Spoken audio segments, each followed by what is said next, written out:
Where else would you rather be than right here, right now?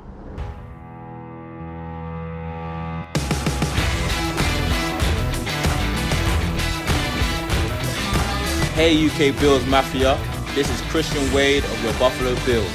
This is the Red, White and Buffalo Blues, a UK Bills podcast with your hosts, Matt and Alex. Let's go Buffalo! Woo! Happy New Year and welcome to another episode of the Red, White and Buffalo Blues, a UK Bills podcast, Bills news with a UK twist. It's 2021. It's the year of the ox, or we can just call it the year of the buffalo in the Chinese New Year. Matt and Alex here as usual. Alex, how was your subdued New Year? We dressed up, my wife and I, for a picture, and then we immediately switched back to pajamas. If anybody sees me on Facebook or Instagram, you know, I got a shirt and tie, shirt and jacket on, dress pants. But yeah, that didn't last very long. It was nice to pretend that things were normal for a minute, you know. Yeah. But luckily, you know, we have Bills football to distract us from everything. How was your New Year's? Quiet. We ended up last 5 days or so. We've been watching this series on Netflix called The Last Kingdom, talking about medieval Britain and the Wessex, so the 800s, and all that. So we're getting close. We spent most of the night watching the rest of the fourth season, nearly there on there, but now we're moved up to tier 4 in the yep, so we're now tier 4, so we've got plenty of time to most of the country is, you know. But I've been watching Kunk on Britain. Do you know Philomena Kunk? No. It's the alias of a female British comedian. I forget her real name. She's associated with Charlie Brooker, the guy who does Black Mirror. Yeah. He recently did he did a 2020 year in recap, a little Netflix special that she was on. It was pretty funny. Her videos on Britain's history are hilarious. She's one of the best female comedians in the UK. And I think she's very underrated, you know, like when you think of UK comedians, you know, like Aisling B is at the top. She's my favorite.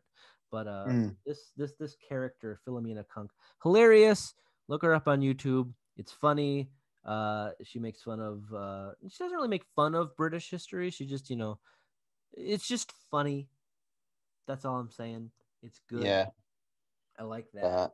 Yeah, I'm definitely gonna go to more funny things in my lockdown. You know, I can't watch natural documentaries or anything like that. It's just so depressing. I need fun. Well, The Last Kingdom is loosely based on history. There's a lot of inadequacies and so it's not like a straight up documentary. It's not a straight up documentary. It's it's definitely a series itself. So it's a TV series. It's loosely based on it. There's some stuff that is true in there, but majority of it is actually is more factual more than more fiction than fact. So it's kind of like The Crown, where it's based on, but it's not really anything. Yes. Finish The Crown. My God, man. I can't. I know it's ages ago. You know, we're talking 30 years ago, but man. Yeah. I hate Prince Philip, you know. Hey, we should stop this now. We're actually supposed to be talking Bills, not what's on Netflix and what we're watching on Netflix. But honestly, is there really anything to talk about this week? Well, I mean, let's just get this over with. I care so little about week 7. You know, isn't it great to not be in the hunt? You know, we've always been in the hunt. Week 17 is kind of mattered. And it's just like, oh my God, I want this game to end. I want to get to the playoffs so bad. I don't care. Okay, I do, and I'm going to watch the whole game, but I really don't care about what happens this week. And I think that's really the thing that we need to talk about. Do we need to win the 2 seed?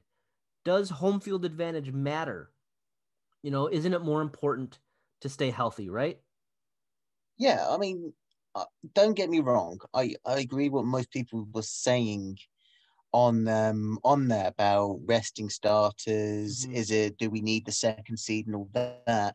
But for me, I say we play the starters for at least a half, maybe a little bit more, just build up that lead and then rest them. Because yes, some people say the second seed doesn't really matter because you're not gonna have a bye. Only number one seed has a bye. But being number two, I know it's 2 home games. That shouldn't make too much of a difference on there. But we just prolong facing the Chiefs Yeah. until potentially the AFC Championship game. I mean, if there's any time to knock the Chiefs off, let them be Let all this them get high beat and by somebody mighty and else. confident Mm-hmm. that they're going to knock players off on there. Whereas we go along, we can build our way up. We'll probably play the Ravens or maybe the Dolphins. Again, depending on what happens, more likely probably going to be maybe the Ravens or maybe it's Colt. No, No, I don't no, think no. there's not a there's even if we're the 3 seed, there's no way we play the Chiefs in the second round. Mm, it Because okay, so depends. here, no, let's just It depends. let's talk through this. If it goes Chiefs, Pittsburgh, Buffalo, if Kansas City wins, if Pittsburgh wins, if we win, then that means that, someone below us also won because Kansas City would always play the low seed. Pittsburgh would always Pittsburgh No, no, no. Yeah, you're right. we You're would play right. You're we right. would play Pittsburgh in week 2 of the playoffs. So that's fine. I mean, let's run over the number with how weird 2020 has been. Let's talk about, does home field advantage matter? Now, there was a great article on the Draft Network by Jamie Eisner. So looking at through week 14 of this season, that's when the article was compiled. Home teams are 103, 104, and 1. So home field advantage really doesn't matter. But again, that number is taking into account all of the bad teams. Mm, We are a good team. So let's look at it in the light of all of the teams that were favored to win their home games, because we were probably favored to win every single one of our home games. yeah. Teams that were favored to win at home were 81 and 47 through week 14. That's a 62.8 winning percentage. That compared to previous seasons, 2019, the home teams that were favored won 63.6% of the time. In 2018, it was 70%. In 2017, it was 73%. So, over the last 2 seasons, home favored teams haven't been winning as much as they were 2-3 years ago. Okay. What does Okay. that tell you? You can create a whole bunch of different things for that, but the emergence of Lamar Jackson, Patrick Mahomes, Josh Allen, Baker Mayfield this year, a lot of teams that were bad got good because of quarterbacks over the last 2 seasons, creating more of a parity. Now, there's always bottom dweller teams, but I think over the last 2 years, there's more teams in the middle that are winning their home games more than I th- there's more teams in the middle that are beating favored home teams nowadays than they were just 3 years, 4 years ago. So I think that's one of the biggest things about that. I think one thing you could say is it's got to be the momentum that's obviously years gone by. I mean, look at the Titans last year. Mm-hmm. They were what? They were one of the low seeds, and they actually managed to push. They beat obviously they beat the Patriots. They actually pushed the Chiefs up until about what the third quarter, and then it all Yeah. went downhill. But I think yes, in a way, there's a bit more pressure, especially with the second home. If you have the second home game just before the championship game, that you're under a bit of pressure on there. But again, it's more momentum. It's more, can you build that momentum? Yes, if we win at home, we know we can win at home. We know we've got that mentality in the We can way win we've away been. as well. I mean, we were 6-2 away. Barring that stupid Arizona game, that's 7-1 away, 6-1 at home right now. I mean, I really don't think it matters. I mean, wins are fun, 13-3, 12-4. Is there a difference? Well, for beginning of the season prediction, I said we'd go 13-3. So, so you just want to be right. For me, I'm starting the starters. I'm actually winning this game. Yeah, no, I hear you there. No. I mean, going back to the numbers, home team. Teams that were favored in away games, oddly enough, have a higher winning percentage. So if you were favored to win an away game, you're winning at a 72.2% clip in 2020. That stat is also skewed because if you're favored to win an away game, you're probably an elite NFL team anyway, which I think we are. We were favored to win a lot of away games this year. So just looking at the numbers, we have a higher winning chance to win at Pittsburgh rather than home Pittsburgh based off of these 2020 home versus away favored winning percentage stats. That's crazy. At the same time, I trust this team to beat Pittsburgh home or away. I trust this team to beat Cleveland home or away, Indy home or away, Miami home or away. I'm kind of only really scared of Baltimore, but they've shown cracks. It's like, what Baltimore team are you going to get? Are you going to get Lamar, MVP Lamar, or are you going to get 2020 Lamar, who literally is bad at throwing the football? But, some weeks he's hot. It's so weird. So I don't really know. But, again, it's so hard for me to throw away 20 years of Buffalo Bills pain. I know this team is so special and different, but there's always that underdog kind of, I don't know if we could beat these guys, but if we do, look out. I'm just not comfortable being favored yet, and we're going to be favored against pretty much everybody but the Chiefs. And that's crazy to me. I can't wrap my head around being favored against all these other teams.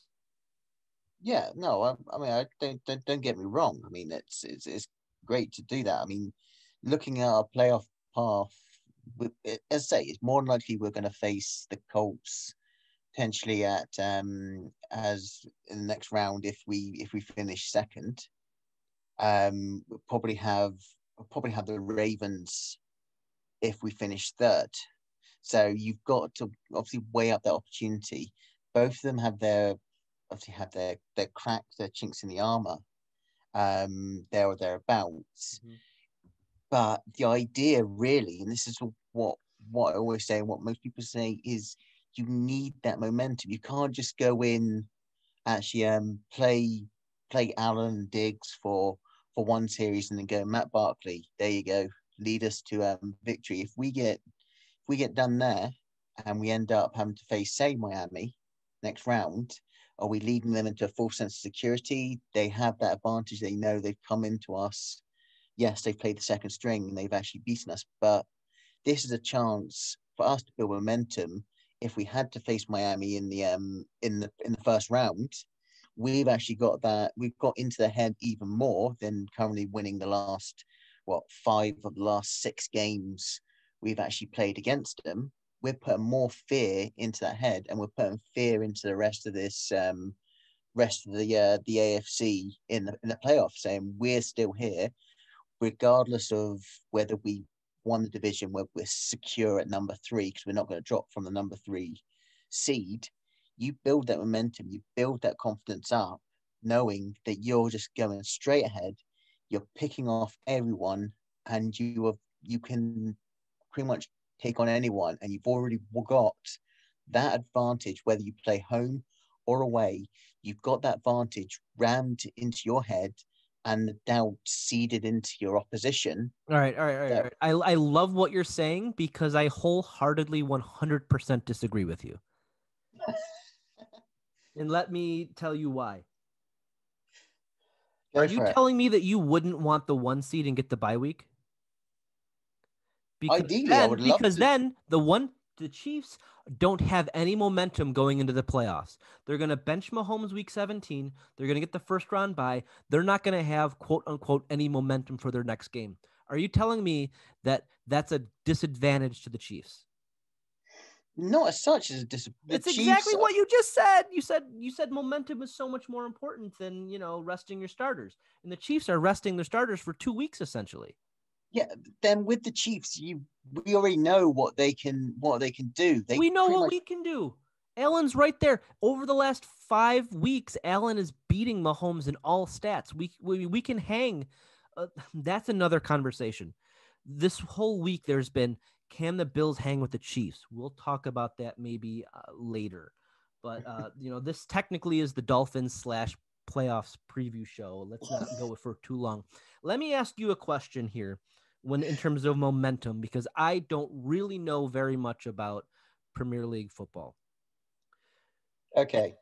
In 1 month, you can play like 3 different league games, right?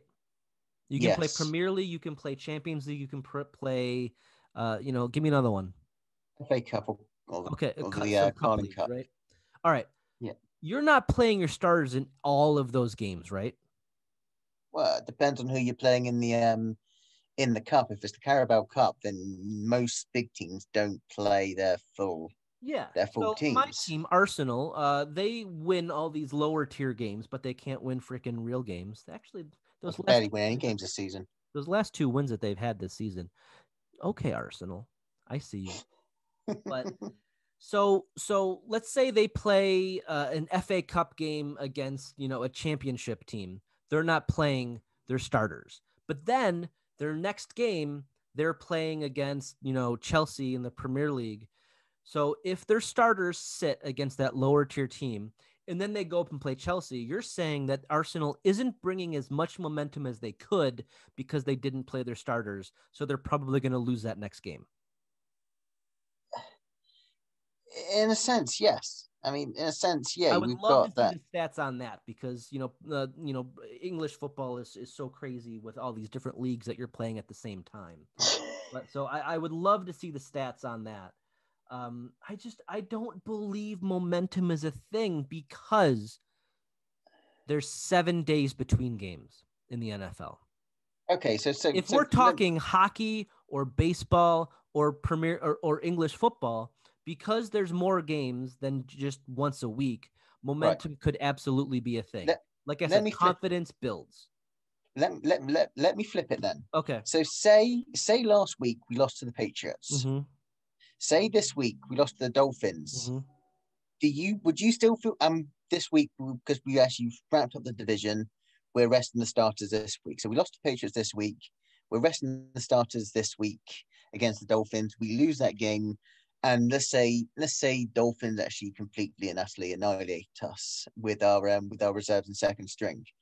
And then you're going into the playoffs where you're most likely going to face, let's say, Baltimore.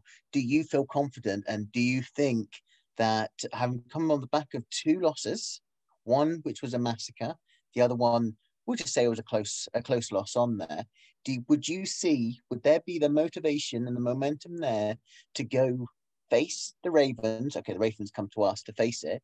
Facing the Ravens, knowing that we can beat them, we can actually progress. All right. I see what you're doing, and you have history on your side because that's exactly what happened last year. Lose Baltimore, beat Pittsburgh, lose New England, lose Jets, playoff game, lose Texans. So you think that last year that loss to the Patriots and loss to the Jets influenced our loss to the Texans? Yeah. You do? Okay. I do, because I mean that way. I mean, as I say, I mean, we could have a whole episode on this, just going back and forth on there. But it is momentum is all in anything in any games. Whether you play grassroots football, you're in a league, and you actually you finish bottom, or you're bottom after say 3 games. You've won your next through, and you've got that momentum to push you close to the league and to promotion. you've got that momentum behind you. That confidence is actually growing even more. That you can go into any game and go bang. We're already 1-0 up because we know we've got the momentum, we've got the confidence, we know we can play straight away. So your opposition are down. So in this instance, the momentum we're gaining, we could be a touchdown up before the game even starts because we're playing the starters, we're still fresh. Yes, there is the injury risk. I agree. There is always going to be an injury risk on the games. And we've seen it with Cole Beasley ruled out for this week. But the momentum is always there that you get that advantage already over it. You get that touchdown lead in your head before you even get to the game. Momentum will always play a key part in anything you do, whether it is football, whether it is you're trying to hit a target or beat a colleague at a target at work or something like that. Like I'm assuming you have sales targets to reach at your job. Mm-hmm. Well, let me hit you with a gotcha statement. Are you saying you don't trust this coaching staff to get us ready? No, I do trust the coaching staff to get us ready. Then momentum doesn't matter. Look at this. We compiled 425 yards against the Texans in our playoff game last year. Only 309 against the Jets, only 268 against the Patriots, only 261 against Pittsburgh, only 209 against Baltimore, and 356 against Dallas. We literally had our best game in 6 games against the Texans after those losses and after resting our starters against the Jets. Momentum doesn't matter. Allen came out and we did everything against the Texans except for score touchdowns because we were throwing 10 times to Duke Williams. All right. So they came out and rushed for 172 yards. They came out and passed for 256, most Allen had since week 11 of last year. So the Bills offense showed up against the Texans. They just couldn't score touchdowns. I don't think it's momentum. I just think that's Allen being a young player. I think this year, this offense is clicking so well that giving them an extra bye week isn't going to hurt anything. I mean, look at what we did coming out of the bye week. You know, we lost that game to Arizona and then had the bye week. So our momentum, if you want to say quote unquote, was at an all-time low. And then Allen threw for 332 yards against the Chargers. I don't think that this affects us for how good we are, how well coached, how well in sync. Everything is, I don't think momentum matters because what happens if you want to build momentum? You said into the third quarter and then something happens. Okay, I say injuries. I don't think it's gonna matter. Okay. More than an injury would. Okay. So I think we're gonna have to. Let's say we can do a whole episode on this. So I mean, what do we need to start the starters for? Allen needs 40 yards to break Drew Bledsoe's single season record. Get that on the first drive and then bench him. Who else on offense? Beasley's going to be out. Brown, interesting point. Do we play Brown to get his wheels going, or do you trust that he gets it in practice because you don't want him to re-injure himself coming off so quickly? What do you do with John Brown? You play him. You're playing for pretty much of the whole game. I mean, you're going to have. We've just signed, barring any COVID related issues, Kenny Stills. So you've got that insurance. He doesn't know the playbook. He's going to learn the playbook in 1 week. Sure, he's kind of a go route guy.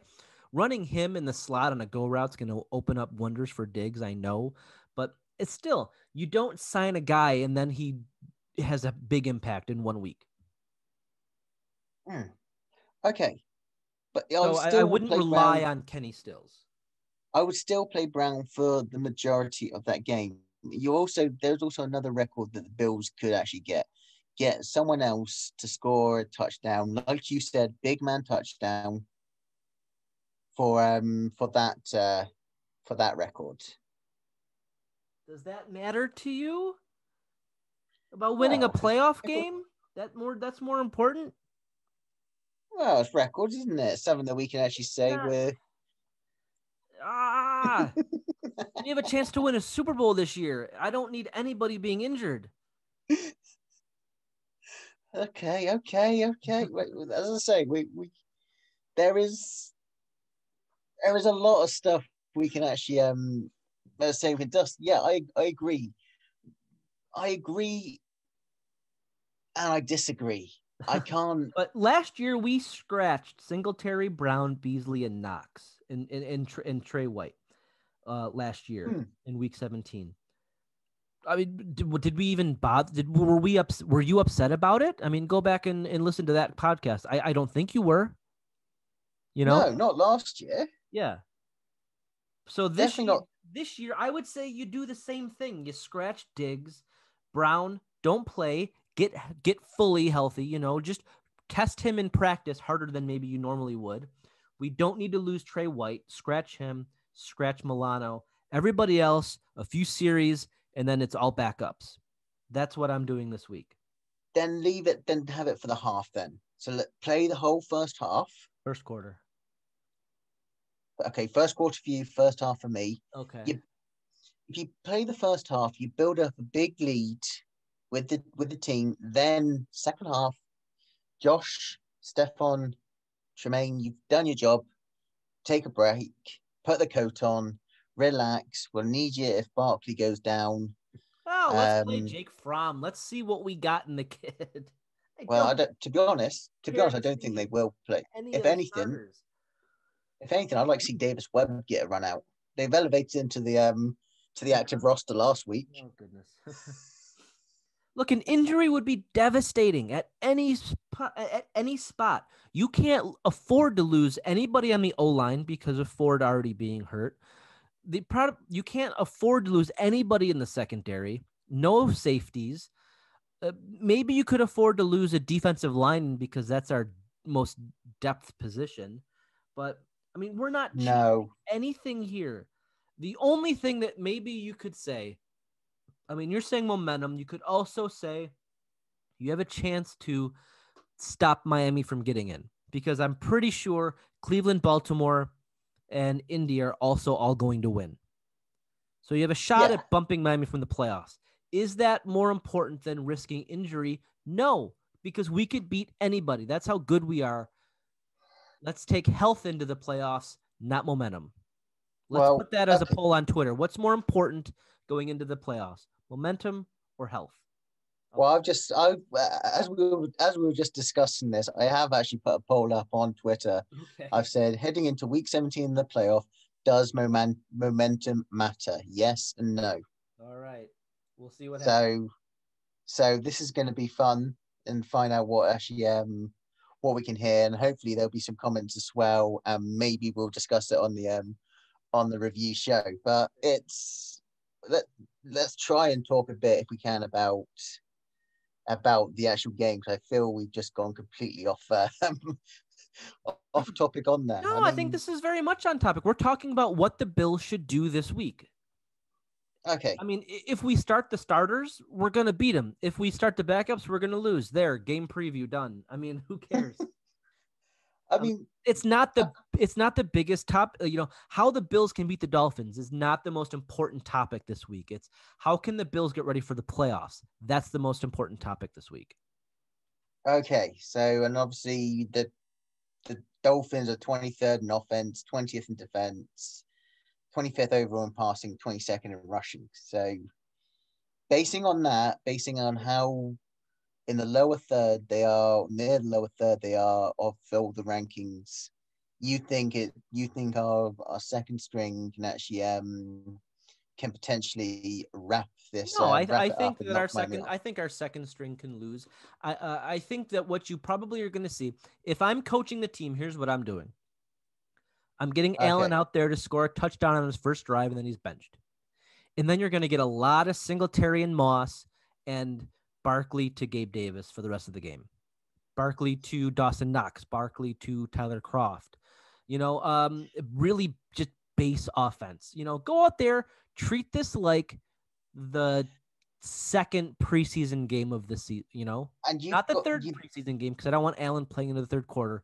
Treat this like a preseason game. Go out there, get your reps in, do your game day routine, but don't get hurt. Okay. Knock on wood. Okay. So, but I mean, and obviously, you're then hoping that obviously with that the Russian game actually holds out, because I know at the moment we do get the odd glimpse of a good run, but our rushing attack is still not up to that purpose. So you're looking then at Barkley, and obviously with the O line, are you going to rest all the O line? You're going to keep No, I think Dawkins in. you do a heavy rotation. The thing about running game is it's more aggressive for the O line with a higher chance of injury, so that's kind of annoying. But Josh kind of could be at fault for any offensive lineman injuries too, because the way he moves around in the pocket keeps the offensive lineman moving around as well, and guys fall on top of guys. There's so much. Like I'm a hypochondriac this week. Like I'm scared of everything because I just want to get to the playoffs. So put everybody in a bubble and then let them go hand the ball off to TJ Yeldon. I don't care.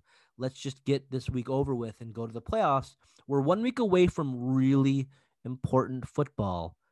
That's what I care about. That's fair enough. Okay. So, well, let's say we both have our own thoughts on how we approach it. I agree that this game is pretty much a scratch game. It's almost going to be like a preseason game. We've got nothing really. Well, we have got something riding on it, but to some people it'll be important. To some people it won't. I mean, we're just gonna. We're at the moment we're number 2. If Cleveland beat the Steelers, then yeah, we've locked. We can rest all the starters. We can do everything. We don't have to worry about actually dropping down to the 3rd seed. It's going to divide people on there. I mean, we've had this discussion. All we're going to do now is just wait till tomorrow, just sit down, do whatever ritual people actually do. I mean, as I said on the previous show, I haven't shaved since the Arizona defeat, and we've won every single game. So I'm not shaving until we lose. So maybe that is the momentum. Maybe me not shaving and me looking like an ugly fucker is actually is the good luck charm that will see us win with the hurt your feelings with the backups. But it's one of those games where we can just sit back and, regardless of whether we play stars or not, just have no care in the world. Oh, we can enjoy if we play our starters, I'm gonna have cares in the world. All right. I don't understand how you can. I said, wait, I said if we play the starters or not play the starters, we don't just have a care in the world about what happens result-wise. All right. Okay. Obviously, injury-wise, we care about the injuries and all that. But I mean, result-wise, let's put it that way. Result-wise. Yeah. I think you're just still upset because you lost the fantasy football finals. I lost 2 fantasy football finals. Oh, that's why you're so upset. I lost 2 fantasy football finals by 5 points in your one, which was annoying because they pulled Allen and Diggs at the wrong fucking time. They pulled them at the right times. Oh, you're so unfocused. I was in my fantasy head that week. That's why I was pissed off. I was in my fantasy mood that week. I was coming back from guy had Kamara. Yeah, I was that close to winning. They pulled him at the wrong time, give him one more series, and then I would have actually won it. Yeah. And then the other fantasy league, the 2nd year in a row, I got to the final and lost again. You lost 3 finals because I played you in our sleeper dynasty league. Oh, so you had to bring that one finals. up, didn't you? Yeah, you lost 3 finals. That's fun for me. You. Fuck you. All right. Well, let's hope that the Bills don't, embody your losing spirit, for the playoffs. I don't care if they lose this week. Let's just win in the playoffs. All right. Yeah, that's true. That's fair enough. But I mean, we've got injury reports. The fact that it's Beasley and Gillum are going to be out. It's who you're going to pick. So what, 7 to 6. It's pick your poison on there, and obviously how long the starters go. And yeah, I mean, we could talk a little bit more. We've had the discussion about it. I mean, we could talk a bit more, but we'll probably do that about Josh Allen, and obviously he needs 40 odd yards on there. I want to just quickly do a couple of facts. Just obviously everyone says that he shouldn't be in the MVP race and all that.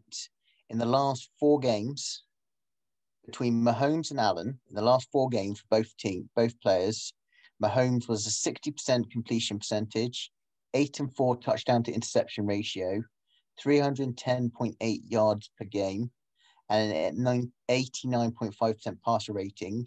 Allen, in the same 4-game stretch, 69.8% completion, 12-1 touchdown to interception, 323 yards per game, and 116.7 passer rating. Compared to Aaron Rodgers, he's had 534 more total yards than Rodgers. Rodgers only has 4 more touchdowns than Josh Allen. But the Bills' opponent's record this season, 124 wins, 116 losses. Packers, 103 wins, 136 losses. He's got more total touchdowns than Mahomes by 2, more completions than Rodgers, a higher completion percentage than Mahomes, and obviously more passing yards than Rodgers. I think we leave that on the fact that Josh Allen should be in that conversation and winning 4 AFC Player of the Month week. You've got to keep him in that suggestion. The last guys to do that, to win 4 in a month, won the MVP of the year. That included Jackson and Mahomes. You know, it's fun to talk about your quarterback being the MVP, but what's more important than the MVP is if your quarterback is in the conversation for MVP, your team is in the conversation for the Super Bowl. That's all I care about. Yeah, give it to Rodgers. He's old. Let the old man have it. He deserves it. Whatever. Blah blah blah. Let's go win some goddamn playoff games. That's all I care. I'll leave everyone with this last couple of stats. The Bills have won 6 of their last 7 games. All 6 wins have been by 10 plus points, and the Bills have scored 24 plus points in 8 straight games, the longest in franchise history. Can they make that 9? What do you think? Let's end it with your prediction. Are you going to do a prediction? Yes. No. I'm debating between saying if the starters play, this is the score. If the backups play, this is the score. I don't think it matters. I think it's you're going to get a quarter of starters, and then the rest of the game with the backups. Okay, so don't. Okay.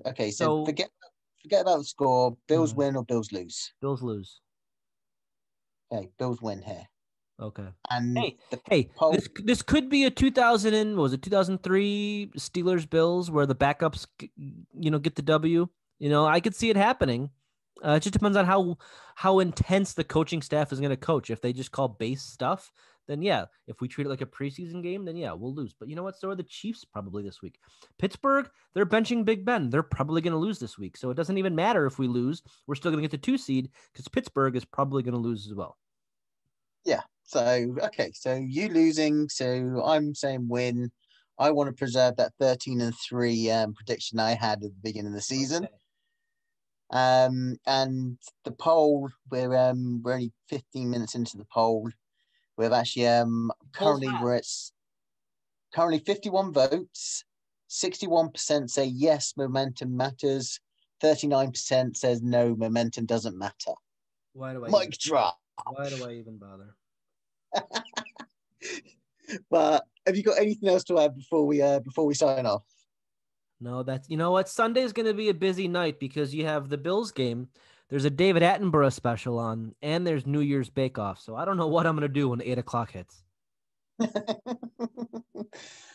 So if anyone has any suggestion for Alex on that one, please feel free to bring it forward. And all I say is continue following us, continue hitting that like button, Hit that retweet button. Hit that share button. We're trying to every grow button. the Bills Mafia. We're Well, doing a great job. We got a good start. Let's keep going. So at UK_Bills on Twitter, at RWBB_podcast for the podcast, Buffalo Bills UK on Facebook and YouTube. Hit subscribe, join the group. On Facebook, request to join the group chat, and UK_Bills on Instagram. Hit follow, like, subscribe. And for me, it's Alex saying see you after the game, where one of us is going to be happy, regardless of the result. And it's good morning, good afternoon, good evening. Thank you for listening, and go Bills. Happy New Year. Go Bills.